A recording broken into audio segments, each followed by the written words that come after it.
Halo semuanya, apa kabar? Kembali lagi di video ini. Jadi hari ini rencana kita mau perbaikin Gabriel Phoenix 7X. Sebelumnya aku pernah buat videonya. Jam ini jatuh dari meja di sekitar 1 meteran. Kemudian tombol yang ini rusak. Jadi aku ada jelasin bagaimana cara memperbaikinya. Tapi ternyata setelah digunakan sekitar 1 tahunan, tombol itu jadi susah berfungsi lagi.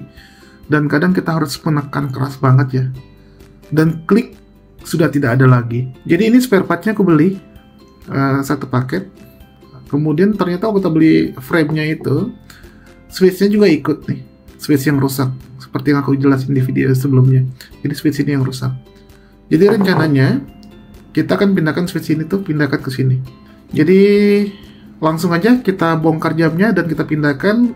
Ikuti videonya. Semoga dengan menonton video ini teman-teman bisa mendapatkan informasi bagaimana cara mengganti spare part yang rusak di Gabriel Phoenix 7X, oke?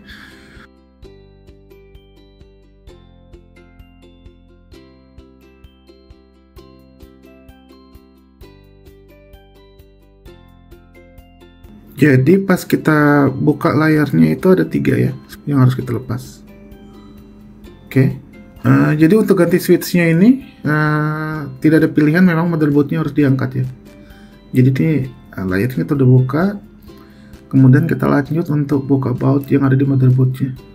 Kemudian untuk buka motherboard-nya itu dia ada 1, 2, 3, 4, ada sekitar 4 baut yang harus dibuka.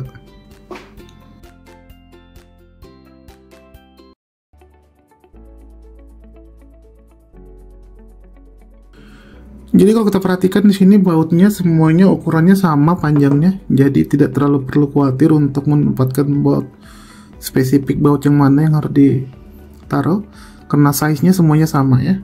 Setelah kita buka bautnya, lanjut kita harus melepas.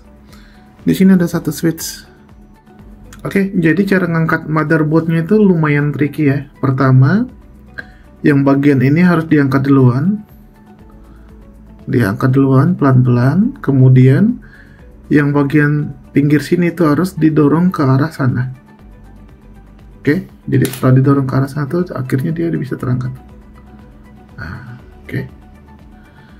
Tapi ini harus hati-hati banget karena masih ada kabel baterainya. Jadi ini kalau mau lepas baterainya mau nggak mau bener-bener dari atas ya. Ini seperti itu.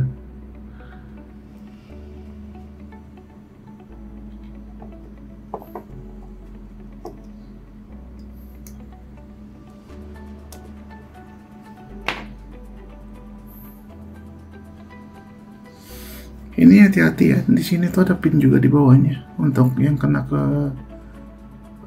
bodinya ya. Jadi ini harus hati-hati. Jadi untuk membuka baterainya tuh susah banget ya, sulit.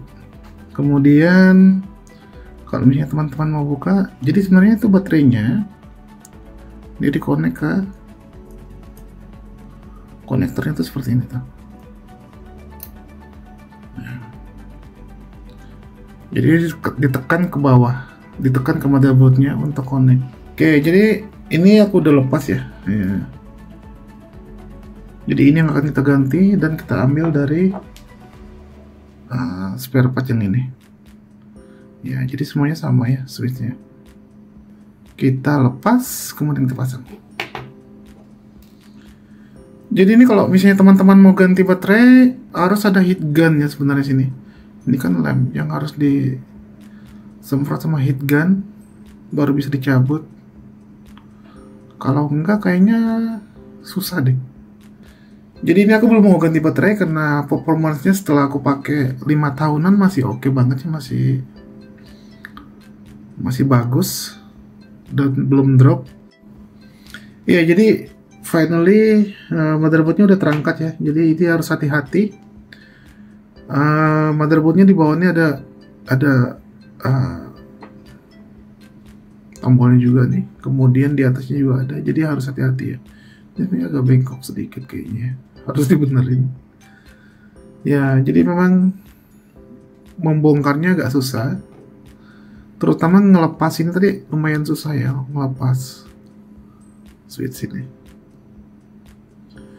Oke, jadi sekarang kita ganti, ini aku udah lepas, kita ambil dulu komponen yang baru kemudian kita pasang. Oke, jadi sebelum kita pasang switchnya, kita cek dulu tombol-tombol yang lain masih berfungsi dengan bagus nggak. Kalau seperti ini masih oke. Kemudian bagian sini, ya ini juga masih oke, jadi nggak perlu ada pergantian. Bunyi kliknya masih bagus. Kemudian yang bagian ini, ya ini juga bunyi kliknya masih bagus. Ini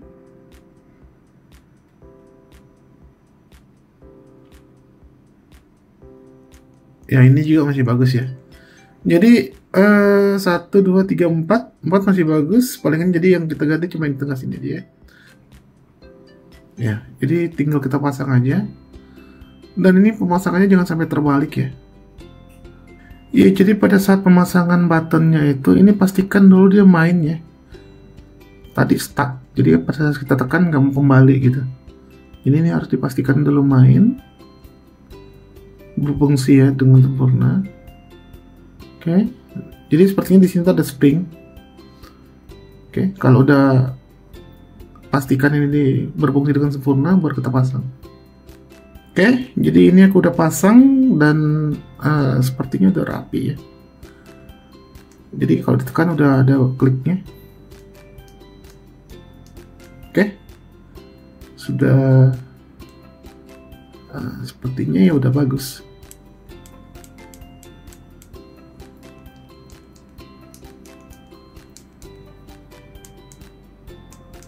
Oke, sekarang kita letakkan semua lagi motherboardnya dari awal seperti biasa. Konekin baterainya, pasang, dan kita tes. Ya, jadi ini bagian motherboardnya. Kemudian ini yang baterainya. Kemudian ini konektor yang display dan lain-lainnya. Jangan sampai salah. Kemudian pada saat pemasangan motherboard harus hati-hati karena ada satu pin di sini yang menyentuh ke body dari jamnya. Oke, jadi mari kita pasang pelan-pelan.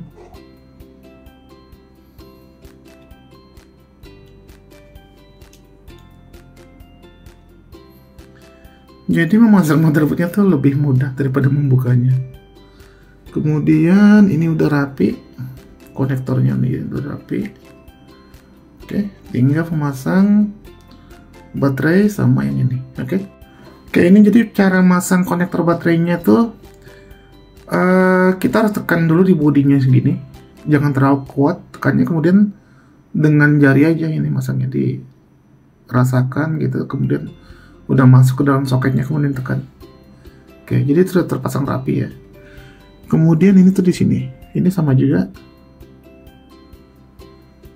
jadi udah rapi juga. Kemudian pasang baut-bautnya ada 4.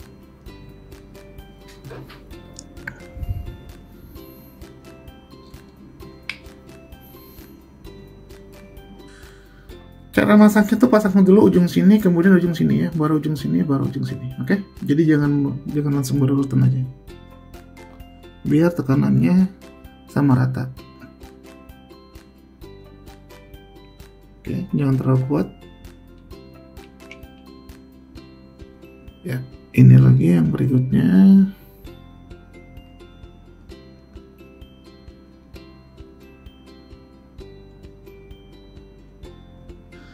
Jadi semua bautnya udah dipasang di motherboardnya, kemudian kabel baterainya udah, kemudian kabel ini tuh kabel heart rate-nya ya, ini heart rate sensor.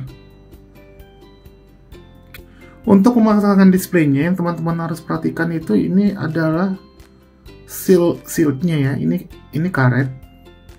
Jadi shield ini tuh dia ada kolomnya gitu, ada slope-nya, teman-teman harus masukin dia ke situ.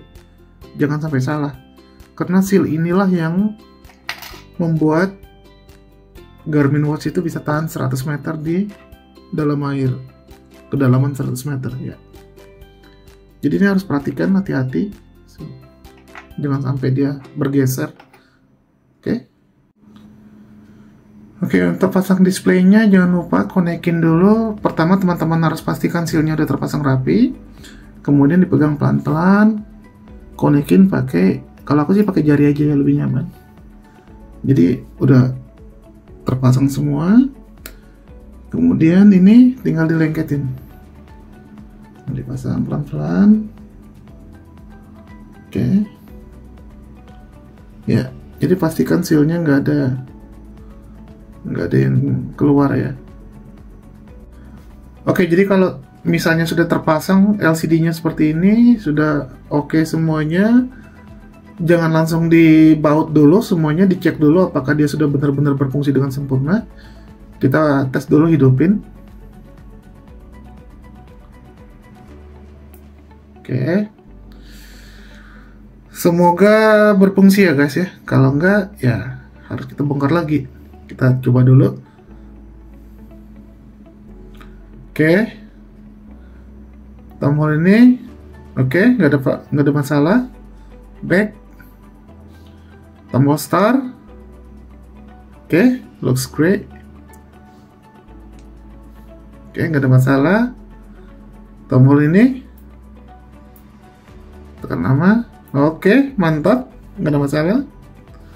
Sekarang yang di tengah yang bermasalah tadi. Oke, jadi semuanya udah oke ya. Kliknya juga udah bagus, seperti baru lagi. Ya, jadi itu dia guys, caranya ganti switch yang rusak ini, switch yang kecil ini yang rusak. Kemudian, jadi aku masih punya spare part 1, 2, 3, 4. Aku masih punya 4 spare part ya. Ya kalau kapan-kapan mesinnya rusak lagi ya, kita bisa ganti lagi. Tapi emang agak kecewa sama Garmin Fenix 7X kok bisa rusak seperti itu, karena aku punya Garmin sebelumnya ini nggak ada masalah. Yang aku bahas di video sebelumnya tentang tombol-tombol dari jam Garmin ini ya. Jadi sudah oke semuanya, tinggal dipasang baut-bautnya.